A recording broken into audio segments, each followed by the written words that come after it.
Okay, so we are going to make 2 lines going this direction, and then eventually we're gonna make 2 lines going this direction.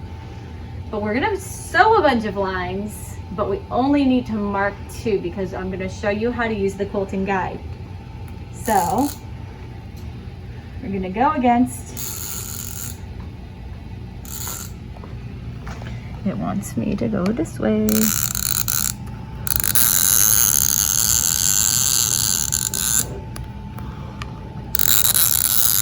And this, oh, I have to turn this thing around.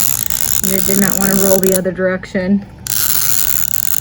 You can always make your lines on the other side if you want to. If you want to use something darker that's easier to see. How far apart do you want your lines to be? Inch, 2 inches, 2. So I'm going to take this. This represents an inch. This represents an inch.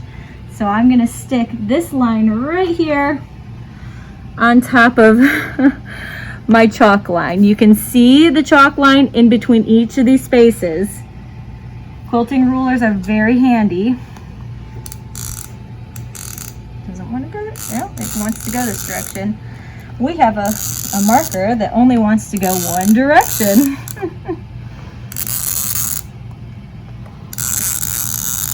Turn it around to go this way. Persnickety little thing. You'll notice that it's white on light colors. Like Mrs. Bland said, if you have light colors and you're not seeing the chalk, you can flip it over to the all white side and use a pencil. But you can see it.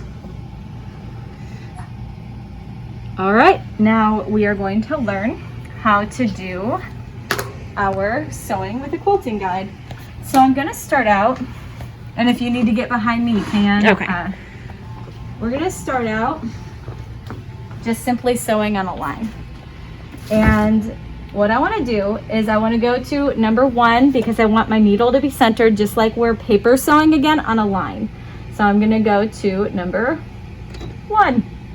I want a big stitch because this is decorative. This is not functional. So we're going to go with a 4. You can also go with a 5. We won't be back stitching either. I'm going to sew on the line all the way down just like you're used to. I'm actually going to stick my needle in the machine, and I am going to, well, once I get to this line, I'm going to show you how to place your quilting guide.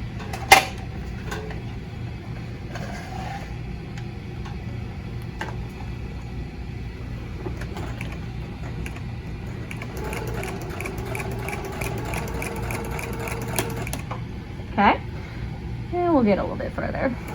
So line sewing, trying to be nice and straight. Now I'm going to take my quilting guide, and you can see this line just barely, but you can see it. And I'm going to pull it out until it's on top of the line.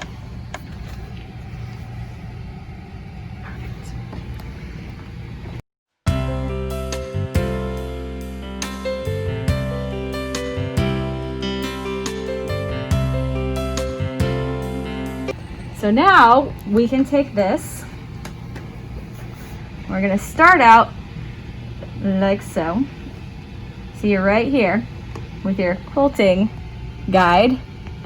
I'm going to have to pull back to start up here. Now put my presser foot down. And notice I'm not looking at this anymore. I'm now looking at this line here. I'm keeping this in line with my quilting guide. See, I'm looking here, not here. See right there. I should.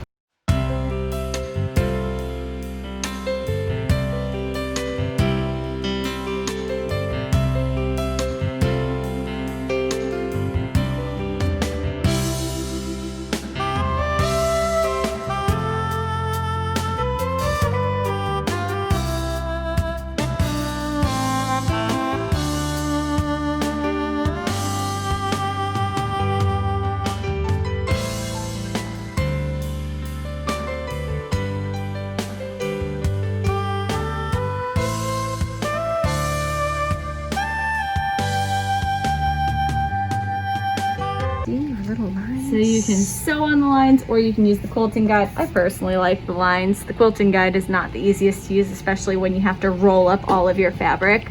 So do whatever works best for you. If you want to sew on lines, sew on lines. If you want to use the quilting guide, go ahead and use the quilting guide. I'm going to show you how to mark the next set of lines since we have a few already on here. You're good. Now that we have some lines drawn, literally you're just going to make this perpendicular. So you just line up your ruler on one of these lines. Yep. And you make sure you're lined up all the way around. There we go. And then you just make a line going this direction too. Now we chose a 2-inch gap between our sewn lines. You could have a 1 inch, and so yours are going to be closer together. So just remember what distance you decided on.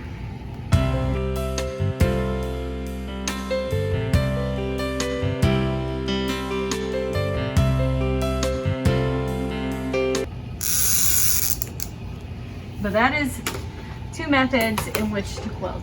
I personally like the lines, quilting on the lines better than using the quilting guide, especially with something that's this big. When you're quilting something small like the boxy bag would have been perfect to use the quilting guide for. So, but it's good to know how to use it. Okay. All right, so I finished marking everything with this ruler. And I did it from the wrong side, so you're not going to see the orange from this side. So in fact, you're never going to see any markings from this side at all. So definitely do it from this side. And I just used it to go every 2 inches away and draw shoop, shoop, shoop, shoop, shoop, lines, and then I line sewed. That's easier than using the walking foot in the quilting guide because of the fact that this is so big and so heavy that it weighs it down so much that it wants to slip and slide everywhere. So when you line sew traditionally on top of the line like we did at the beginning of the school year with all the papers, that's going to be easier than using the guide that I showed you how to use, that funky metal piece. So